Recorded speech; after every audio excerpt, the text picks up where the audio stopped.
So I'm Christina Canetta. I'm the Curator of Exhibitions and Collections at the New Bedford Whaling Museum, and I'm so pleased to see such a large group here to celebrate our Celebrating Sippican, Golden Age of Marion, and Judy Rosby's talk to follow in just a moment. And I know a lot of you were upstairs for the opening ribbon cutting, so I won't be too redundant, but just wanted to give a little bit more background on the co-curators of this wonderful exhibit. And again, to thank the staff of the museum who worked very hard to make this happen, Sarah Mitchell in particular, and Mike Dyer in particular, Jordan Burson, and the rest of the staff. Thank you so much. It looks beautiful. And also to Wareham Historical Society, who lent us one of their most precious pieces that was recently restored of Grover Cleveland by Raleigh, which is one of our most important painters of the region. And the Sippican Historical Society, Frank McNamee, and the many private collectors, including Judy, who brought in that gorgeous photograph at the last minute as well, and for making this exhibition possible. And it's been a lot of fun learning about Marion. I was so fascinated by these connections. We wanted to do a story about Marion, but there were so many stories to tell, and we ended up narrowing it down on this Golden Age period, which is absolutely fascinating. All these incredible people who came through that small, beautiful waterfront city. Mark Twain, Charles Dana Gibson, who's also related to our World War I poster show that's on the fourth floor. I'm losing track, this building's getting so big. And all these other wonderful connections that we found throughout this exhibit, which I'm sure Judy will touch on as well. So just a quick introduction, I'll pass it over to Frank. Frank McNamee is a very dear friend of the museum. He does a lot of work with us on appraisals and auctions, helping us assess the collection, and works very closely with Jordan Burson, who's our collections manager. So Frank McNamee is the owner of the antique shop, and he has over 35 years of experience in the antiques and appraisal business. He is a graduate of the appraisals study program at RISD, the H.F. DuPont Winter Institute Museum School, and has degrees in marketing from Bridgewater State College and history from Providence College. In addition, he's certified by Uniform Standards of Appraisal Practice Program. You can ask Frank seriously to look at anything. He knows exactly what it is and how much it's worth and where it's selling and all. So he's like an incredible resource for us. He's just phenomenal. So the Marion Antique Shop also has one of the largest antique reference libraries in New England, and currently he's the president of the Sippican Historical Society. And quickly on Judy, and I get mentioned upstairs that we've had a lot of fun discussing Northwestern because it's rare that I find another graduate of Northwestern in New Bedford, and it's really fun. So Judy grew up in Minnesota and Illinois. She graduated from Northwestern University with a major in history, and moved to Marion in 1976 with her husband Bob, who's also here tonight, and when Bob joined Sippican Corporation in Marion. She commuted to Boston and practiced law at Ropes and Gray, and practiced law full-time for 30 years with 4 kids, 5 kids, 2? Okay. Whatever. 2. I'm over-amplifying. Someone else right here has 4 or 5 kids, I'm gonna do. And retired in 2007. Judy and Bob are spending their golden years traveling to see as much of the world as they can. And she joined the Sippican Historical Society's board in '78 and is still actively involved. She was president on and off for 15 years and is now currently its treasurer. And Judy's written 5 local history books about Marion, so she really knows her stuff. And also, which I did not know until today when you sent me your bio, Judy was a trustee of the New Bedford Whaling Museum from 1996 to '99 and its clerk. So it's very appropriate that Judy is here tonight to discuss Marion and its golden age. But I'll pass over to Frank to say a few words, and then he'll pass it on to Judy. So thank you so much for coming, and please come back next Wednesday. We're going to do a show about Joshua Slocum in the smaller Grigmeyer Gallery, which will be about the Stan Grayson book, just out about Joshua Slocum. Someone asked me if someone else had written books about Slocum. Yes, but this is apparently the best one ever written, so please come to that as well. So Frank McNamee, and thank you so much.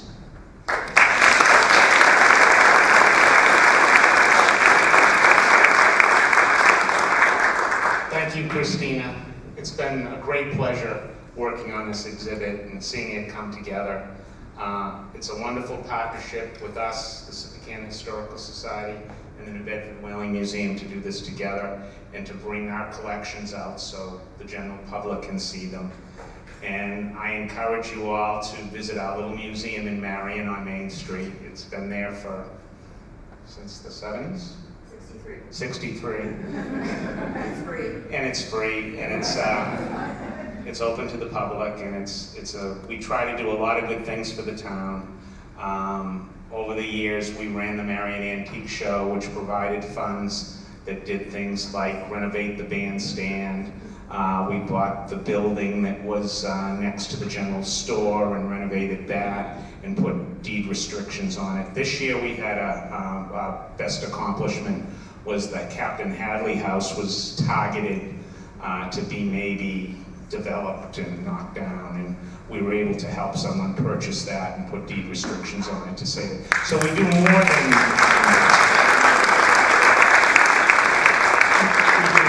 exhibits. We try to save our town and make it quaint in the way it should be, and also we don't discourage development, but we'd like it to be nice, and that's what Marion's all about, and I know most of you believe that, and that's why you're here.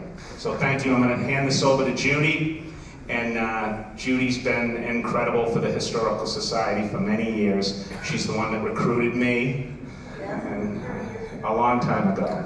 So anyway, and Judy's a very knowledgeable historian, and she has a great talk, so I'm not going to talk about the history because she's going to cover that right now. Thank you all very much for coming.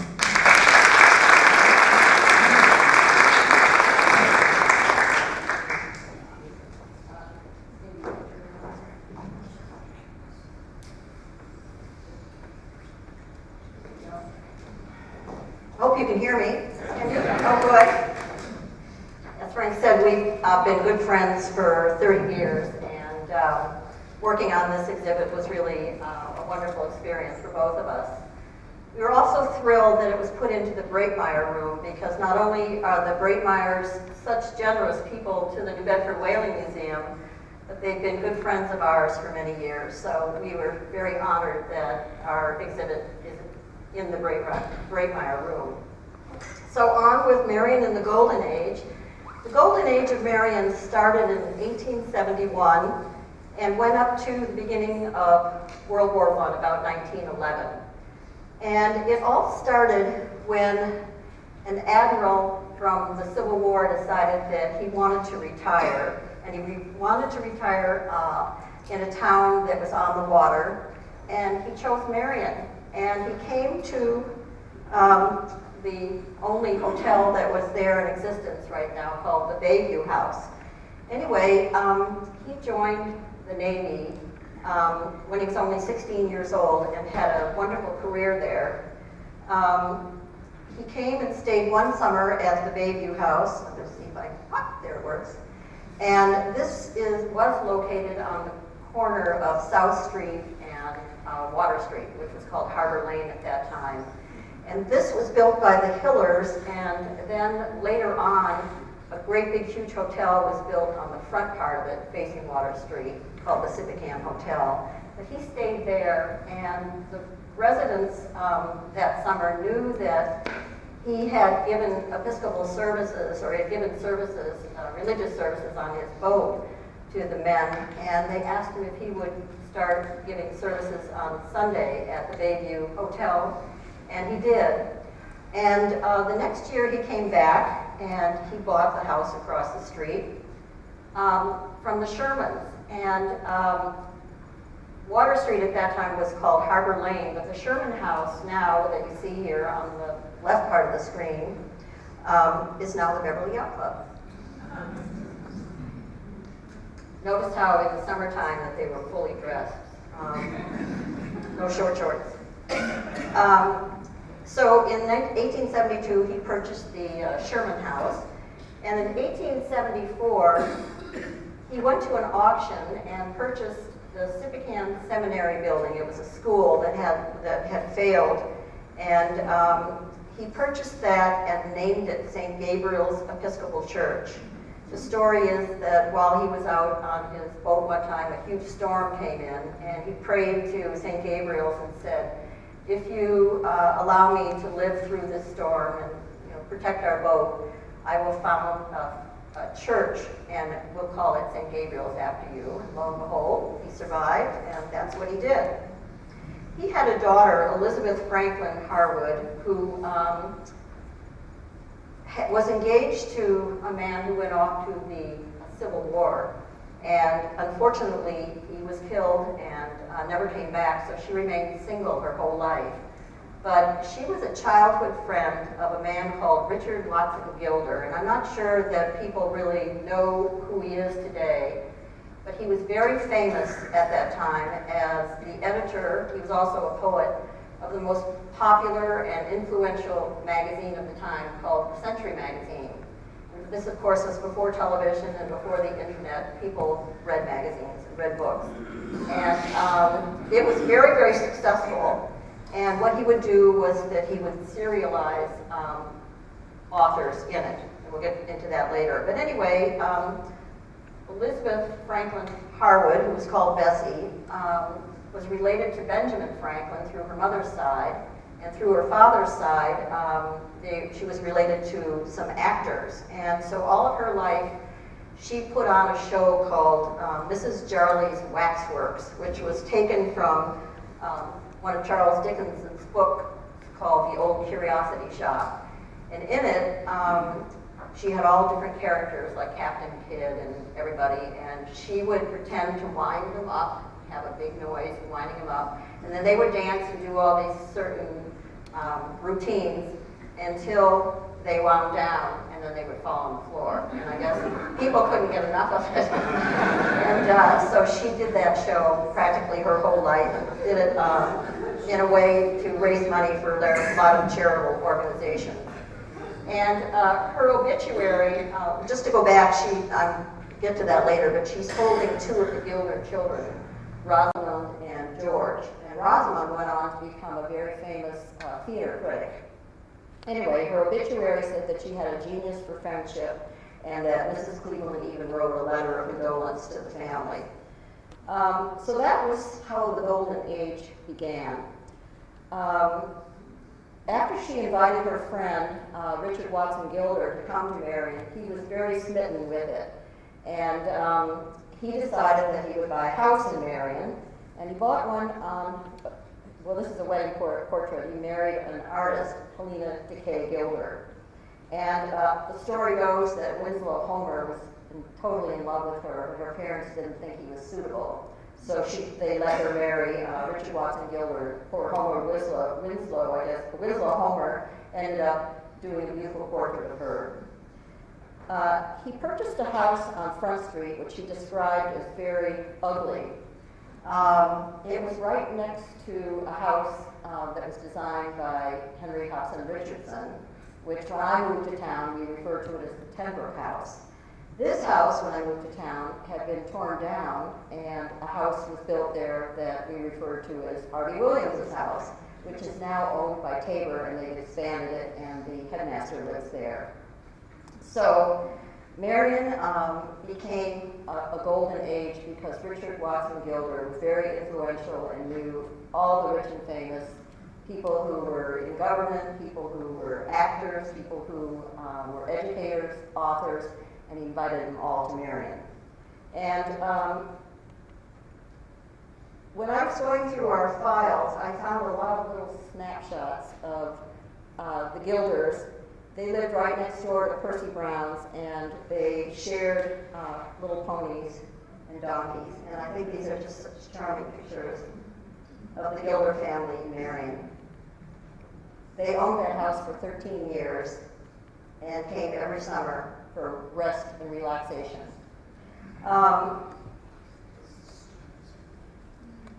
President Grover Cleveland ended up coming to Marion.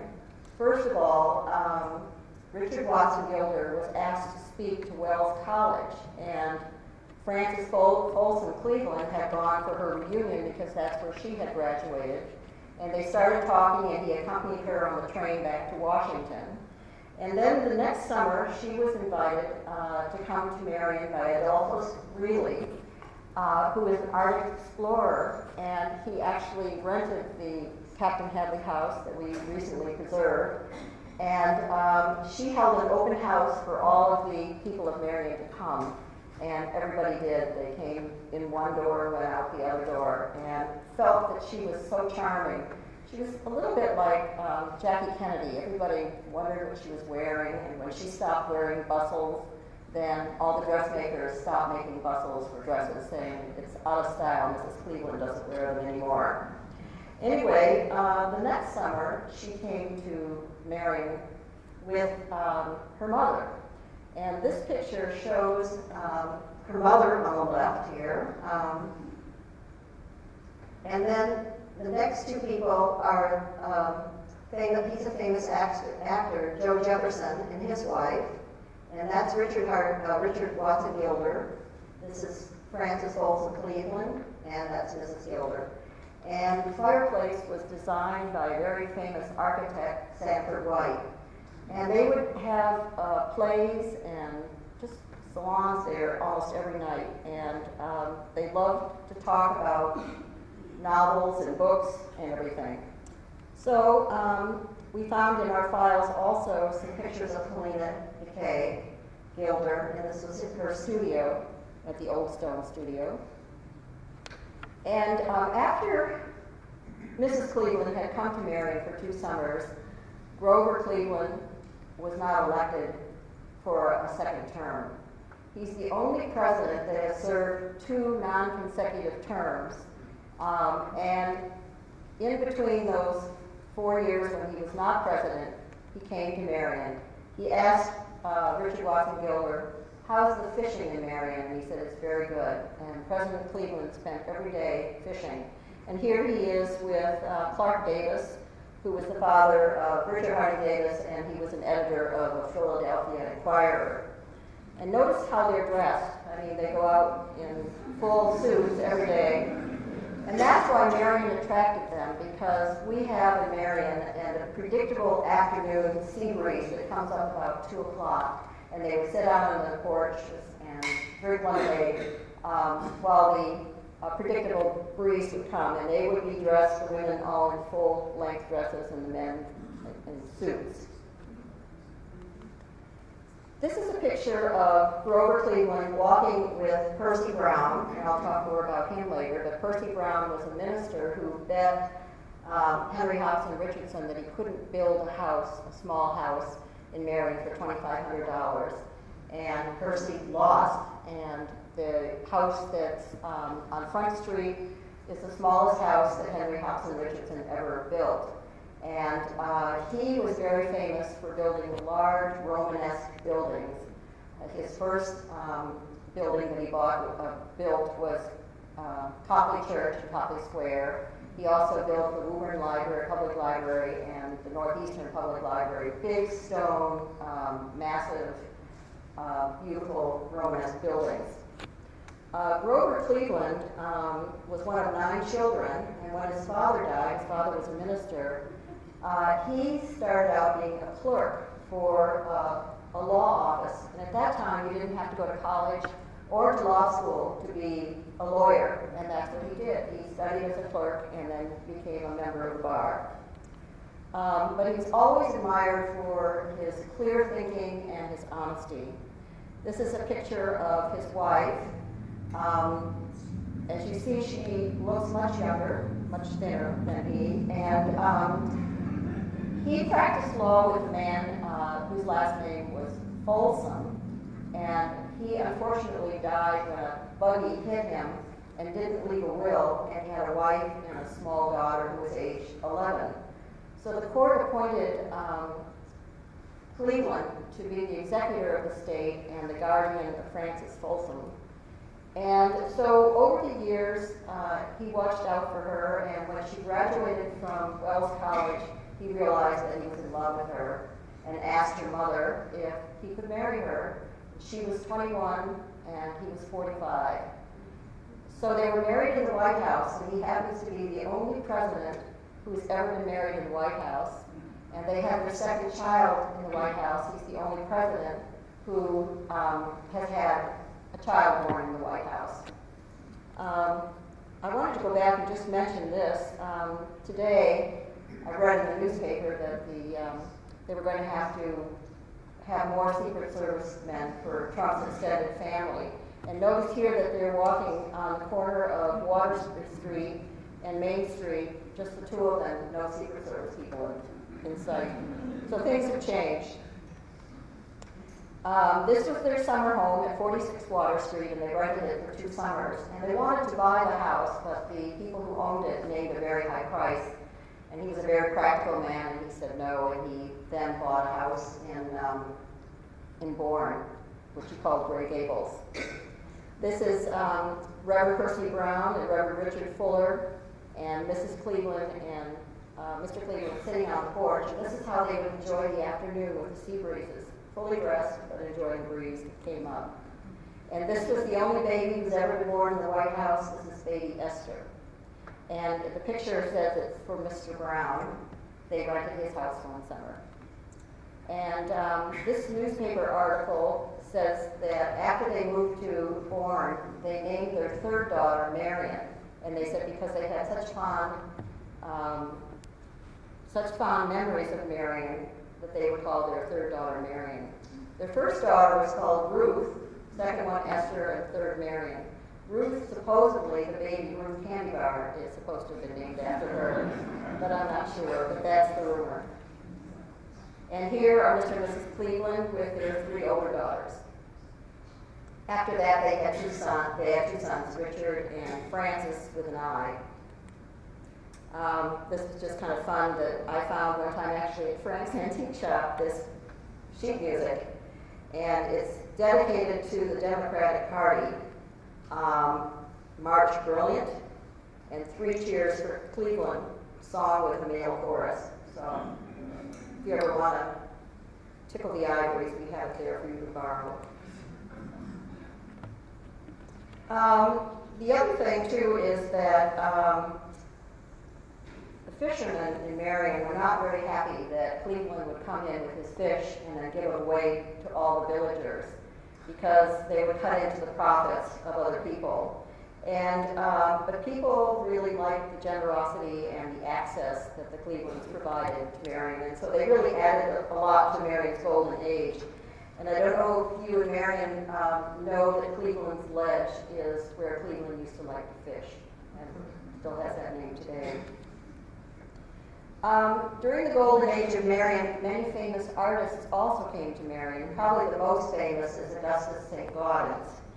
He was born in Dublin, but came to New York when he was 6 months old.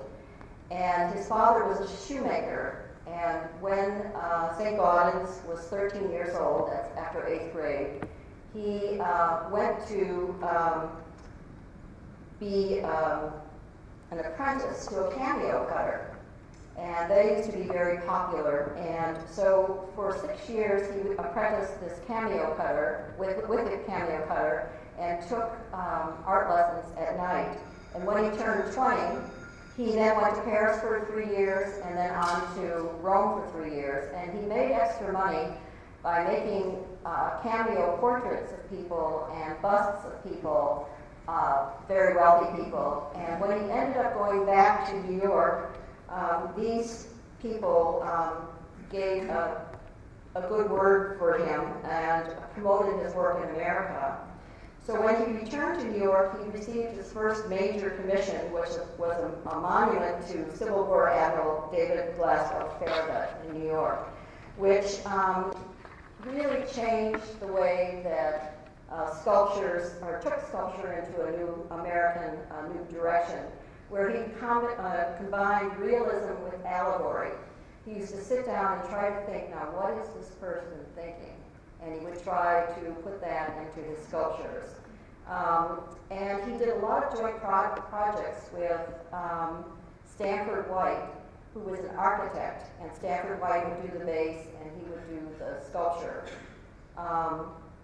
This Civil War Admiral Farragut was the one who was famous for saying, "Damn the torpedoes, full steam ahead." He did a lot of relief portraits for the Gilders, Mrs. Cleveland, and Mariana von Rensselaer Griswold. And this is one that he did for the Gilders, Richard, Helena, and Rodman Gilder, and this is in the Metropolitan Museum in New York. This is the only picture in existence showing St. Gaudens at work, and he's working in the mornings at the Old Stone Studio, modeling Mrs. Cleveland. And all the other pictures of him are not showing him working, so this is one that we have in our collection that we're very proud of. And this is the medallion that he did of Mrs. Cleveland. And this is another picture of St. Gaudens. He also was very famous for designing the $20 double eagle gold piece in 1905 and 1907. And it's regarded as the most beautiful American coin ever issued. Another very famous artist that came to Marion was an illustrator, Charles Dana Gibson. And this is an illustration of Richard Harding Davis, who was, I'll talk to you about a little bit later, who's a famous journalist in Marion. And he started out doing illustrations for Life magazine, and then he did illustrations for the Century magazine, which was owned by, or edited by Richard Watson Gilder. But what he was very influential in developing the Gibson girl, because she took the American girl into a new direction. Until that time, American women wanted to model themselves after British women. And he decided that he put American women on a pedestal. In fact, I think he's the first male feminist in existence. And he thought that women were superior. And in fact, this is a rather humorous illustration. I don't know if you can see, but that's a little man in a suit.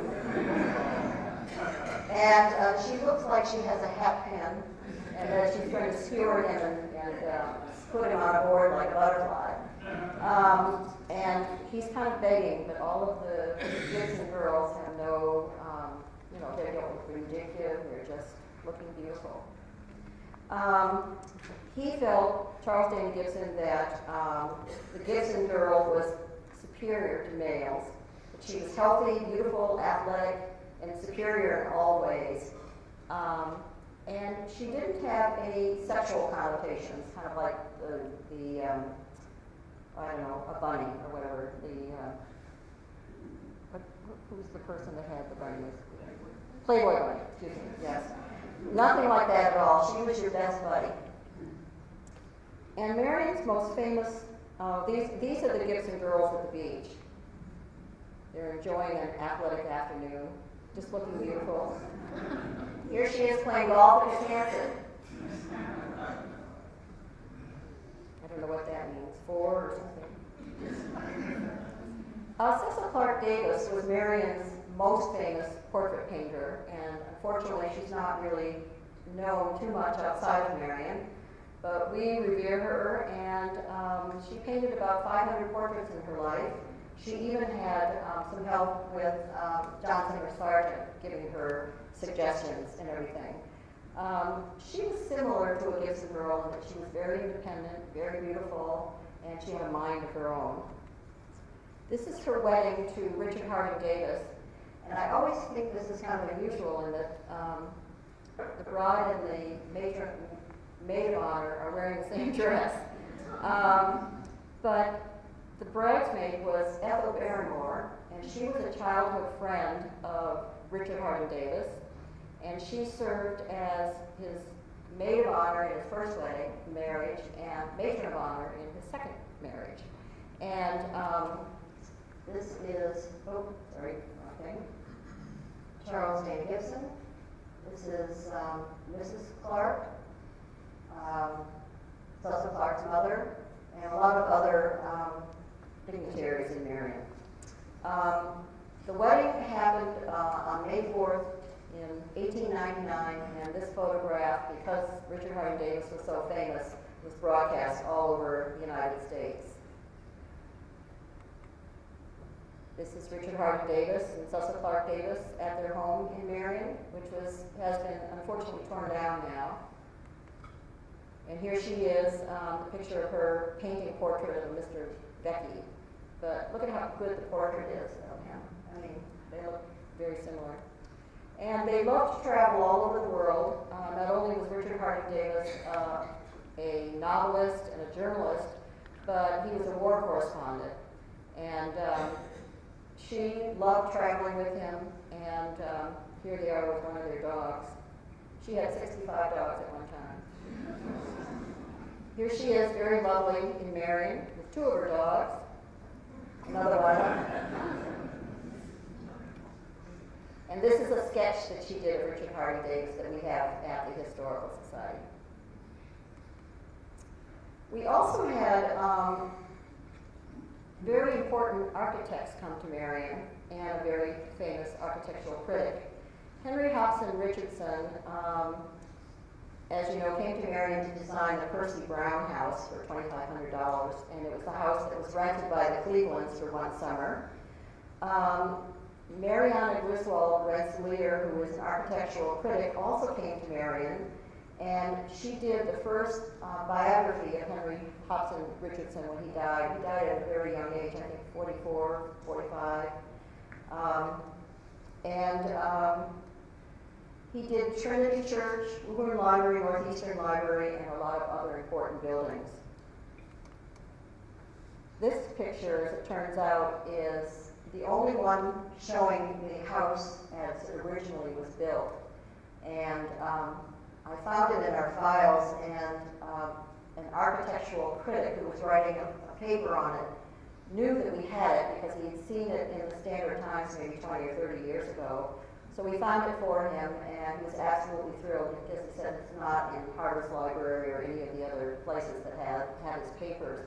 But you can see the indentation in the middle part where they sit protected away from the sun and the wind.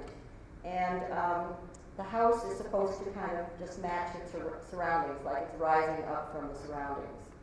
This is the back of it that was drawn and put into the first biography of Henry Hobson Richardson. The next architect that came to Marion was Stanford White. And I don't have his picture, but I have a picture of Evelyn Nesbit, who was a lovely young girl who was an actress. And she told her husband, Harry Law, who was very wealthy but not really quite mentally stable, that Stanford White had given her something to drink and had put her on a red swing in his apartment and swung her back and forth. So he took a gun and shot and killed Stanford White. And it was this was a famous architect, and it was just really something that everyone was shocked about, and nobody went to his funeral except for Richard Harding Davis. And Richard Harding Davis in his eulogy said, well, Stanford White liked beautiful things and beautiful women. And he was the only one that went. Mariana Griswold Van Rensselaer, this is another picture that was in our archives that is an original picture. And a person who was from St. Louis University who was writing a book about her was very excited to get the picture. We emailed it to her. But look at the typewriter. It's kind of one of these see-through things. She grew up in a wealthy family in New York and didn't go to school. At that time, wealthy young girls had tutors who came in, and then they traveled, and that's how she got her education. And she married a man named Van Rensselaer, and he died 9 years after they got married. She had one child named George, and he died of tuberculosis. And those of you who are members of the Beverly Yacht Club, the oldest bowl that is awarded at the Beverly Yacht Club is called the Van Rensselaer Bowl. She donated that to give out each year for a sailing trophy. She wrote for the Century magazine, and when Richard Watson Gilder was very ill in New York and he was having renovations on his house, she invited him to come over and stay at her house while the renovations were going on, and he died in her house in 1909. This is a bronze relief that Augustus St. Gaudens did of Mariana Griswold Van Rensselaer, and that is also at the Metropolitan Museum in New York. Many famous writers also came to Marion. Henry James wrote a book called The Bostonians, in which he takes his hero to Marion. He calls Marion Marmion. And he came kind of after the Civil War, and he came down there because of its sedative influence, but he describes Marion and the Bostonians as a down-and-out place with old-fashioned flowers, mostly yellow. And he describes the Sippican Hotel as having a dreary early bedtime. Mark Twain also came to Marion with Henry Huddleston Rogers, and he published in the Century magazine, Huckleberry Finn and Pudd'nhead Wilson. They would publish these, like Dickens, serially, and people would wait each month for them to come out. Richard Watson Gilder introduced Mark Twain to President and Mrs. Cleveland, and they were quite friendly. And Mark Twain was a very good writer, but a very bad businessman. He spent most of his money, wasted it, on trying to develop a printing machine. So someone said to Henry Huddleston Rogers, you better go over to Mark Twain and help him out financially, because Rogers was a business partner of John D. Rockefeller and was extremely wealthy. And as most of you know, that he has built some very beautiful buildings in Fairhaven. Henry Huddleston Rogers helped him, had him transfer all the copyrights of his books to his wife, and helped him declare bankruptcy. But Mark Twain felt that it was never right not to pay his creditors back, so he went on a year-long speaking tour to Europe and ended up paying them all back, even though he didn't need to. This is Club Hall, where they used to have plays, and they would sit on the porch and smoke cigars. That building, unfortunately, isn't there anymore. I think it's where St. Gabriel's Community Center is right now on Main Street. There's Richard Harding Davis, extremely handsome. Here he is in the Spanish-American War. Believe it or not, Richard Harding Davis at one time was as famous as Mark Twain. And he was a journalist, a war correspondent, a novelist, but his fame did not last and when he was not around to promote it.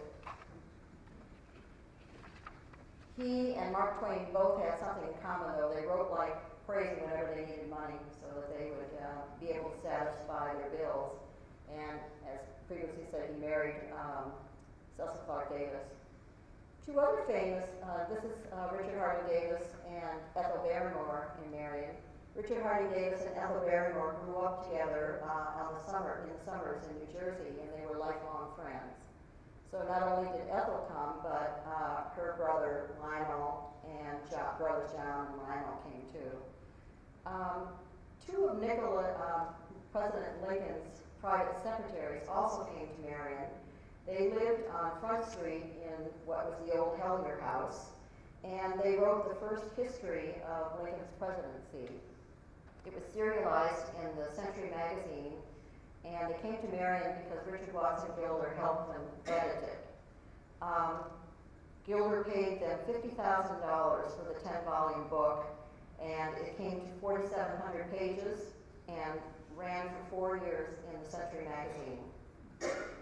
One of the problems of it, though, was that it was a little bit biased in that Robert Lincoln, who was Lincoln's son, wanted to edit it also, and he took out anything that he felt wasn't, that was critical to either Lincoln or his family. So he took out the description of Lincoln's father as a ne'er-do-well, and the fact that Lincoln would so shut the eyes of bulky hogs. I don't know what a bulky hog is, but it's probably one that didn't mind him, and he would sew their eyes shut, but that didn't get in the book. And the reason that paper, or that history was so important, that Lincoln's papers did not become available until 1947. So that was the authorized life of Abraham Lincoln, and in addition, history of the Civil War. That writings, they doubled the Century's circulation to 250,000, and the Century magazine made $1 million on that book. This is the house on Front Street that they stayed in and wrote the authorized biography. Also, very famous actors came to Marion, and Joe Jefferson, who lived in Buzzards Bay but came to Marion to fish with Cleveland, was a very famous actor at that time. And it's interesting how some actors and actresses stand the test of time, for instance, like Ethel Barrymore. And today he's not at least that popular, except with those of us who knew that he lived in this area. He was kind of like a one-trick pony. He tried to act in many different things. He started acting as a babe in arms when his parents were actors. But everyone wanted to have him act as Rip Van Winkle. He kind of rewrote it. And so basically his whole life he gave this show of Rip Van Winkle. He was remembered by most as the most brilliant actor, but he's remembered in Marion as a fishing companion and good friend of Gilder and Cleveland. Now, Ethel Barrymore has stood the test of time. This is a picture painted of her by Cecil Clark Davis in 1896. And the Barrymores and the Davises, as I said previously, grew up together in the summers. This is a picture of Cecil Clark Davis and Ethel Barrymore. Cecil is on the left and Ethel on the right. And similarly, kind of like the Gibson girls, they were athletic. I know that I read some of the diaries of Cecil Clark Davis. She played tennis almost every day in the summertime. Ethel was born into a theatrical family and she began acting at the age of 15. Her brother, these are some more pictures of them in Marion, bicycling with Richard Harding Davis. And her brother Lionel Barrymore also came to Marion, and he sat for a portrait by Cecil Clark Davis. Maud Adams was another famous actress who came to Marion, and she was a friend of Richard Harding Davis. She was cast as Lady Batty in James Barrie's The Little Minister, which was a tremendous success. It ran for over 300 performances and made a box office record of $370,000. Her most famous role was Peter Pan, and she became one of the biggest stars on Broadway and came to visit Marion often. Another famous actress was Helena Modjeska, who was Polish, and she appeared in Ibsen's The Doll's House and was a close personal friend of the Gilders, who invited her to Marion. And she's not really known much today, but was very, very famous in her time. Musicians came to Marion also. Walter Damrosch was father, came from Europe and was the conductor and composer of the Metropolitan Opera in New York. And then Walter took over from him. And if you go to Lincoln Center in New York City, you'll see carved in front of the building Walter Damrosch, which is kind of exciting because he had such great connections to Marion. And Cecil Clark Davis painted this portrait and also of his wife, Margaret, and they were very good friends. This was a portrait of Walter Damrosch found with Cecil Clark Davis' personal effects after her death, so they were very good friends. Fritzi Scheff was another famous opera singer who was born in Vienna, Austria. She, after only 3 years at the Metropolitan, made $1,000 a week, which was tremendous then. She's 5 feet 3 inches tall and 17-inch waist. Here she is with Richard Harding Davis on the right. On the right. And her husband at that time, she had 3 marriages, was John Fox. Finally, Marion also, in its golden age, attracted some famous clergymen. Percy Brown, we talked about before, had the house that was built by Henry Hobson Richardson, and he rented it to the Clevelands, but he also officiated the marriage of Cecil Clark Davis and Richard Harding Davis, and his regular job was rector of St. James Episcopal Church in Roxbury. Reverend John Cotton Brooks was the first resident vicar of St. Gabriel's Church.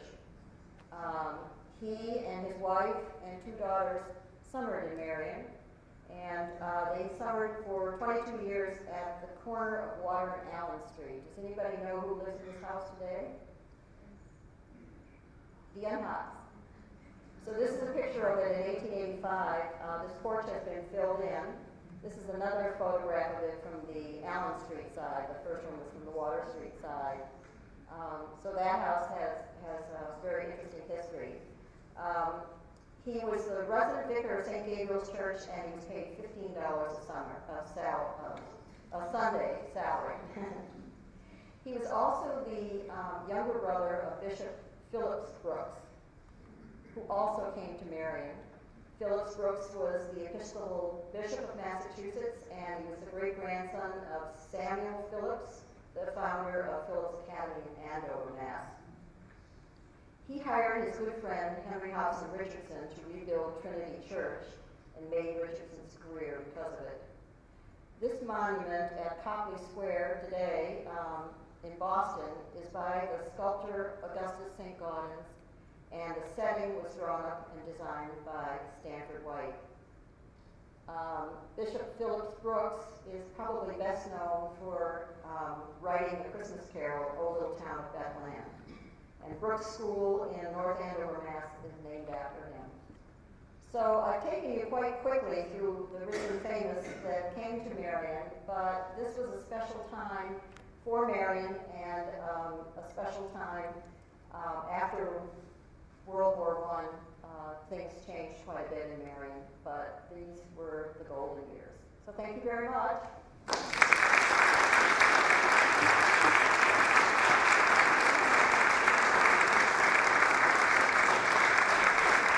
If you have any questions, I'd be glad to try and answer them. Yes?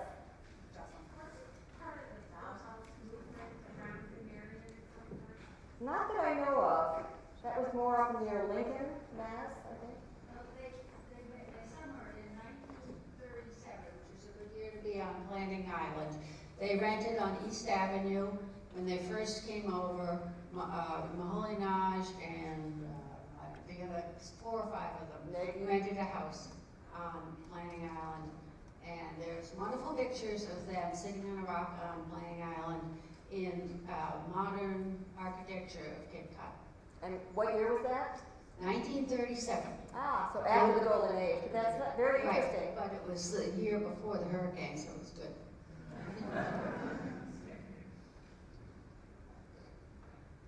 Any other questions? Well, thank you very much. Oh, yes? What's the story of the Little Necks at Marion? Yes, actually, Marion was founded about 28 years after the first pilgrims came to Plymouth. And they came to Marion to pasture their cattle, and they noticed that there were oysters and little neck clams at the head of the harbor.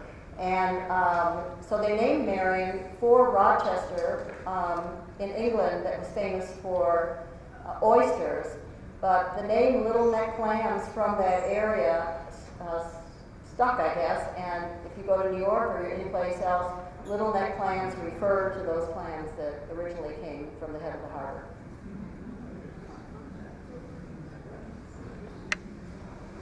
Any questions? Mother, thank you so much. Okay. It was such a fabulous talk, and Judy will with her books for sale outside of the theater.